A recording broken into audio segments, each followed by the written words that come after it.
afternoon. My name's Scott Lambiase, and I'm your town manager. And this is the first in a series of segments that I'm going to be taping with Kevin Tocci from Abington Cable.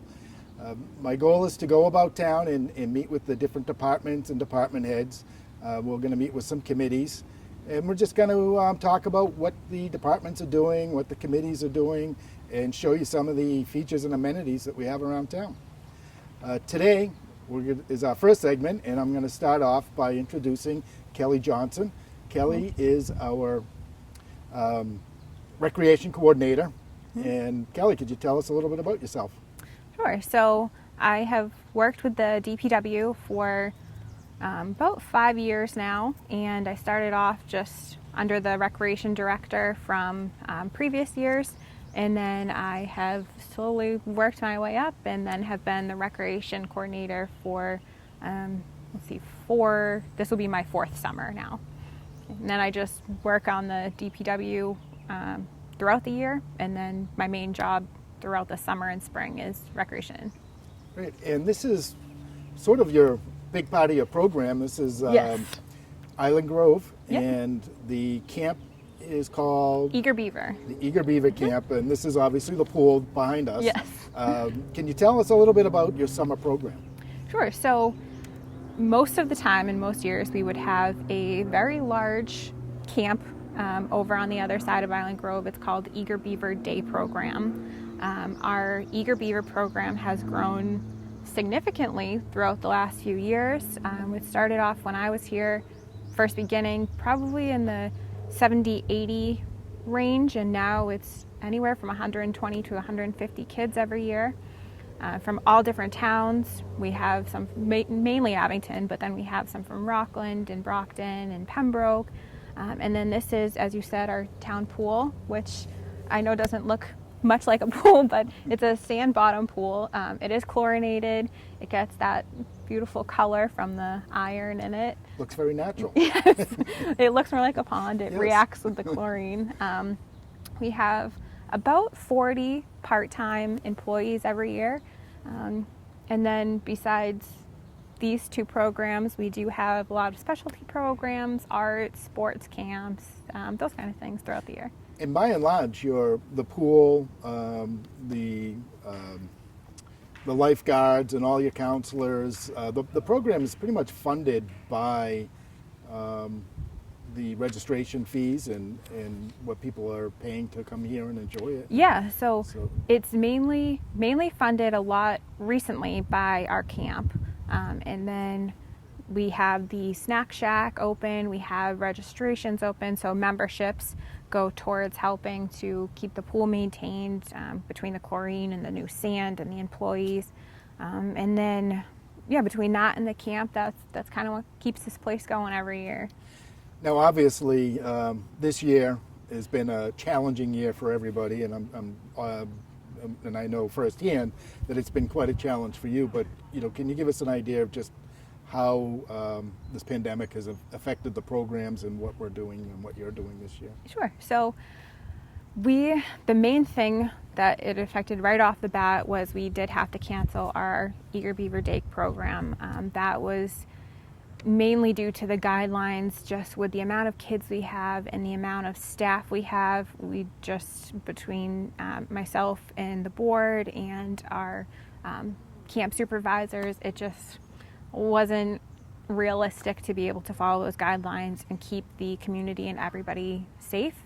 And then, so that happened early in May. Then from there, we've had to cancel many of our specialty camps that, as guidelines have continued to come out, a lot of our sports camps that are considered higher risk have been canceled, ones that there would be a lot of sharing included that we couldn't really avoid.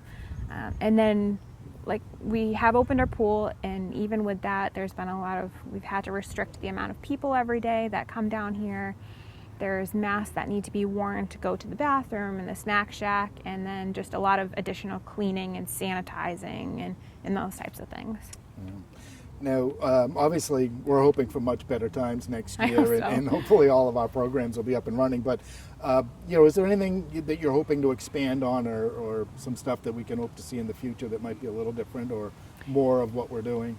So I'm always open to suggestions from the community if there's ever a need that we see that a lot of parents are requesting.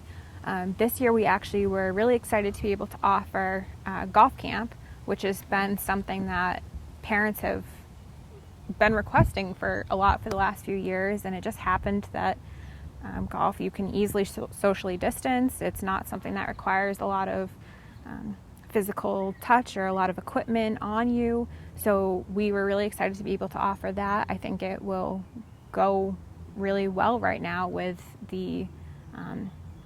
with everything going on. I think we can easily follow that. So I would like to expand on that, hopefully some more sessions of golf next year, and then we hopefully will be able to expand our Eager Beaver Camp next year, make it a little bigger, be able to bring in some more staff, and with the expansion of Eager Beaver, we should be able to expand on other programs like the pool, making some maybe some updates to some of the buildings, maybe some updates to the pool itself, and then any other camps. I'm hoping to maybe get in some non-sports related camps. We have an art camp and a Lego camp, but I would really like to see something that's geared more towards especially the older kids that don't necessarily love sports. Yeah. There isn't really a lot for their age group at the moment.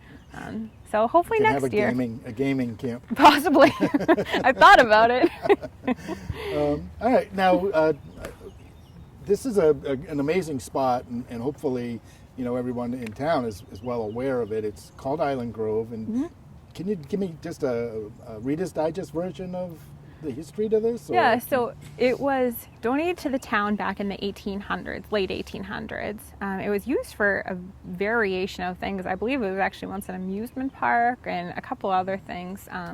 Then sat as what it is today for a while. Then in the late 60s, the recreation department put the pool in. Most of these buildings down here are actually original to when the pool was put in. It is estimated to hold about 1 million gallons. It's a pretty large, it gets to be about 14 feet in the middle. It's on the historical site registrar. Back in 2002 it was added there. And then ever since then it's just kind of been used as just a public park, and really there hasn't been many things added or changed since then. It truly is amazing, and it's just great to have such a wonderful amenity for the town to be able to enjoy. Yeah. All right, well, is there anything else you'd like to tell everybody or let anybody know? I think that I would just like to stress the importance of, if there's, me and all of the staff down here, really our main job is to help the community, and if there's anything that the community ever has suggestions or ideas about, we would love to hear them. I'm always open to new ideas for programs, for how we can make a program that's existing work better, or how we can make it function better. So if there's ever any thoughts or anything about that, we would love to hear them. My office is open. My emails, always feel free to email or call me.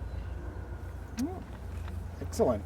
Well, thank you very much, Kelly. And, again, this was the first in a series of segments.